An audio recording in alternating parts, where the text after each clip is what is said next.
So yun mga guys, andito na naman ako sa Batangas at tatapusin ko na yung Japanese full sleeve na ginawa ko nung nakaraan. Hindi kasi natin yun natapos guys. Tapos ang kagandahan ngayon, magpapalagay pa yung kliyente ko ng hanya mask sa likod niya. Pero lining lang kasi kulang na din siya sa oras. At hindi lang basta-basta hanya guys. Malaki yung gagawin kong hanya mask. Kaya sana panoorin nyo yung buong video na to. Kaya umpisa na natin. Tara!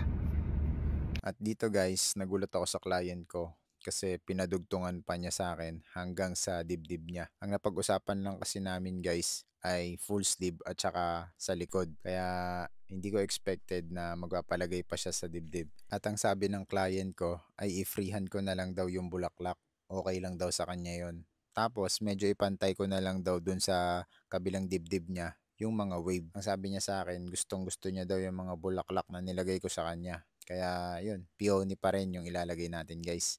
So hindi ko na na-video yung buong proseso ng tattoo na to. Kaya dire-diretso na ako dito guys kasi kulang din ako sa oras. At ang napaghandaan ko lang talaga na gagawin ay yung full sleeve niya at saka yung hanya mask na sa likod niya ipapalagay. Kaya guys, hindi na talaga ako dito nag-video pa ng nag-video. Nag-focus na talaga ako sa tattoo na ginagawa ko. Kaya pasensya na kayo. So ganun pa rin yung mga ginamit kong needle dito guys. 7RL, 9cm, 11cm at saka 15cm. Yan pa rin po yung mga ginamit ko na needle. Katulad din ng ginamit ko sa full sleeve tattoo niya. Pero this time, meron na akong ginawang touch up dun sa full sleeve niya. Yun yung pinakauna kong ginawa. Hindi ko lang po nakuhaan ng video kasi nawala sa isip ko. Nag-focus kasi ako masyado dito sa freehand na ginawa ko.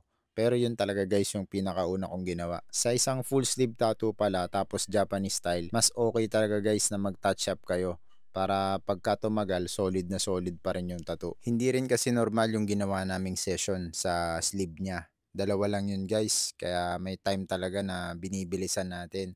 At hindi natin namamalayan na hindi na natin na isusolid yung mga shading natin. Kaya kung may time para ayusin, mas maganda na ayusin ulit pagka gumaling na yung tattoo. So ayun mga guys, nakakuha na naman kayo ng technique. Pero panigurado may sasabihin na naman yung iba. O bakit hindi ko pa inayos yung shading nung una. Guys, kulang na kulang po ako sa oras.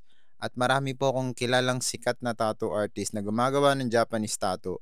And then nagtatouch up pa rin sila sa third session o kaya fourth session. At kitang kita ko po yun. Hindi po ako galit. At okay na okay lang po na sinasabihan niyo ako ng ganun. At ngayon, na sinabi ko na sa inyo yung sikreto, pwede nyo rin yun gayahin. At dito mga guys, tapos na ako. Tapos sabi ko sa client ko na pagbalik niya next year, pagka may mga part pa rin dyan na lumabo, sabihin niya lang at itatouch up ulit natin yun guys. Ganoon naman kasi talaga yung proseso kahit yung tattoo niya sa kanang braso niya. Itatouch up pa raw talaga yan dapat. Ang kaso lang, pumunta na ng Korea yung artist niya at hindi na nakabalik ng Australia. Kaya ngayon guys, medyo faded talaga yung dati niyang tattoo. Kaya yun mga guys, sana naiintindihan niyo po ako. At kinabukasan, ayan, nagluluto tayo ng pagkain natin bago tayo pumunta dun sa tattoo session. Kasi guys, hindi po ako kumakain ng mga fast food or mga pagkain sa labas. Lalo na pag mga high carbs. Mas prefer ko talaga na more on gulay kesa sa kanin. At kung makikita nyo dito, meron pa rin akong kanin na kinakain. Pero guys, basmati rice po yun. At lagi po akong may baon na kanin sa tuwing mag-home service ako. At kaya ganito yung ginagawa ko ngayon dahil nagkasakit na po ako dati guys. At ayoko nang maulit yon. Dati kasi guys, konting lakad ko lang, konting takbo, masakit na agad yung tuhod ko. Tapos yung talampakan ko, pati lower back ko masakit din, tsaka yung mga kamay. Kaya inisip ko, baka sa trabaho lang. Pero kahit itigil ko pa yung trabaho ko, ganun pa rin po yung nararamdaman ko. Kaya nagdesisyon na ako na magpa-general checkup na talaga. At guys, sa kasamaang palad, sinabihan ako ng doktor na hindi na ako gagaling sa sakit na meron ako. Nagulat ako at naisip ko, paano na yung mga anak ko pagka nawala nga ako, di ba?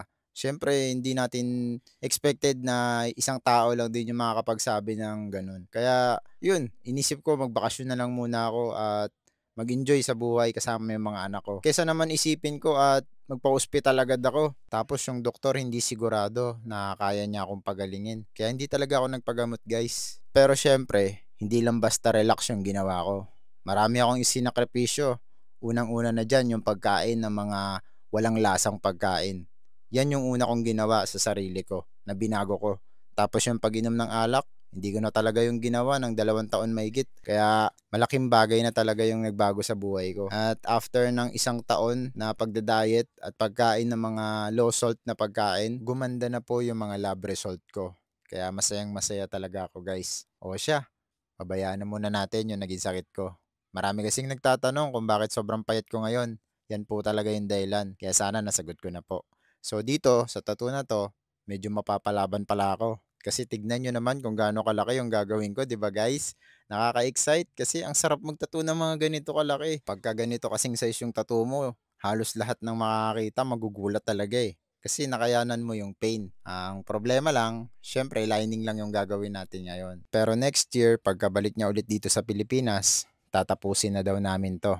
Kaya abangan nyo yun guys. Sa pagtattoo pala ng full back piece, ang pinakamahirap ay ang pagdikit ng stencil. At ang diskarte ko, hinahati ko yung design. Ganyan yung gawin nyo guys para makadikit kayo ng maayos ng stencil. Lagi ko naman sinasabi yan sa mga vlog ko na mas okay na hatiin mo yung design para mas maidikit mo ng maayos kesa dun sa buo at gilid-gilid lang yung ginugupit. Mas okay talaga guys yung ganito. Tapos pagka nag-home service kayo, magdala po kayo ng 3 design or 4 na magkakaibang size para makuha nyo yung saktong size sa braso or likod ng kliyente nyo. Kasi guys, sa dami ko na pong natatuan, may mga tattoo talaga ako nakitang hindi talaga sakto sa braso. Majority yung kapos at bitin. Parang tinipid yung tattoo. Wag na wag nyo pong gagawin yun. Okay na hindi maayos yung pagkakatattoo nyo. Pero yung pagsasakto lang ng design dun sa braso, napaka-common problem nun at dapat talaga mai-correct nyo yun sa umpisa pa lang. Kasi kung malabo lang yung pagkakatattoo nyo sa isang tattoo, magagawan nyo ng paraan. Pero kung napakaliit ng tattoo na ginawa nyo, medyo mahirapan talaga yung susunod na artist na ayos nun. Kaya guys, mas okay na saktong-sakto kaysa sa sobrang liit ha. Tandaan nyo yan. Pagkatapos nyo palang ilapat yung stencil, mas okay na mag-freehand kayo. Kasi guys, hindi naman 100% na saktong-sakto yung mga linya dyan. Meron talaga dyan lilihis, kaya dapat talaga mag-freehand. Sa pag-freehand pala, gumagamit ako ng Sharpie, yung light color lang. Tapos, ang susunod na iguguhit ko dyan ay ballpen na para dark na dark at hindi agad mabubura. Tapos, parang sasabay siya dun sa mga stencil natin, di ba? Ang ganda ng diskarte ko. Pero lahat naman ng artist guys na matagal nang nagtatato, ginagawa yung diskarte na yan. Paraan yan para hindi agad mabura yung freehand natin. Sa tattoo pala na to, kakapalan namin yung outline ng Hanya mask para kitang-kita talaga. At hindi lang 14 RS yung gagawin ko dito. Siguro mga 3 times ng 14. Kaya sobrang kapal talaga guys. At medyo masakit talaga yung ganong kalaking outline. Kaya mahirapan talaga yung kliyente ko dito. At sa pagtattoo pala ng Japanese style, katulad nito, ang pinakamasakit talaga ay yung paglalining. Dahan-dahan kasi na parang hinihiwa ka ng blade. Hindi kasi pwedeng mabilis yung paglalining guys kasi hindi agad papasok yung tinta ng maayos. Kaya importante dito yung control at tamang-tamang speed ng kamay. Hindi pa pwedeng mabilisan. At oo, medyo matagal siya pero wala tayong magagawa. Ganun talaga yung proseso pag nagtatato ka ng mga Japanese style. Ang kagandahan lang dito sa Batangas, madami yung kaping barako. Kaya every time na magpapahinga kami katulad nito, nagkakape talaga kami guys. Actually, dapat mabilis nga lang yung session namin. Pero mas gusto ng client ko, kada 2 hours, nagpapahinga siya. Kasi sobra din yung control niya sa pain. At ang mas matindi pa ditong pain, ay yung pagdugtong ko ng shading dun sa una kong ginawa sa kanya sa balikat. Dun talaga masasaktan yung kliyente ko. Pati yung tatong ginawa sa kanya sa Australia, idudugtong na din natin dito sa Hanya mask. At medyo mahirap lang kasi naglagay ng lock na wave yung unang artist. Kaya dinark natin yung part na yan guys. So may mga changes akong ginawa kasi nga para mag-connect talaga dun sa Hanya mask. Kaya kung mapapansin nyo, naglagay na lang ako ng clouds doon. At dito mga guys, medyo malapit na po tayong matapos. At ayan, nililinisan na lang natin yung tattoo. Gusto ko magpasalamat unang-una syempre sa client ko all the way from Tanawan, Batangas, Sir J. Sobrang salamat po sa napakalaking tiwala at ako yung napili mong artist na gumawa nito. At sa mga followers ko dito sa Facebook, thank you din kasi 30,000 followers na ako. Kaya kung gusto nyo magpatattoo, mag-message lamang po kayo. At yun mga guys, sana po may natutunan kayo sa video natin ngayon. At kung okay lang, paki-like at follow naman ang Facebook page ko. Kaya hanggang dito na lang muna, sa susunod ulit. Bye!